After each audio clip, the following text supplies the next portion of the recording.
3 nəfər adam qılınc götürüb gəlib Peyğəmbəri öldürməyə. Özü düşmənçilik səbəbindən. Peyğəmbər sallallahu əleyhissalamı göndərir, deyir, get, onların ikisini öldür, birini filan əlamətlərdə olanını nəbada öldürəsən.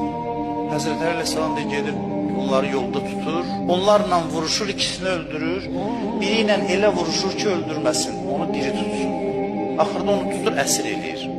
O deyir, xahiş edirəm, məni öldür, mən özümə ar bilirəm, tənəzzül düşüm, müsəlmanların yanına gedir. Deyir, yox, mən səni öldürməyəcəm, aparıram səni Peyğəmbərin yanına. Gətirir Peyğəmbərin huzuruna, deyir, məni niyə öldürmədiniz? Deyir, mənim Allahım əmr eləyib ki, səni öldürməyim. Peyğəmbər buyurur. Deyir, axı, mən sənin Allahınla, səninlə düşmənəm, indi əlimi açsız, səni öldürərəm. Bu qədər mən sizlə düşmənəm. Deyir, amma mənim Allahımın sənin bir xüsusiyyətindən xoşu gəlir. Deyir, hansı xüsusiyyətdir o? Deyir, mənim Allahım mənə xəbər verdi ki, o gizlində fəqirlərə kömək eləyir, bu ruhunda bu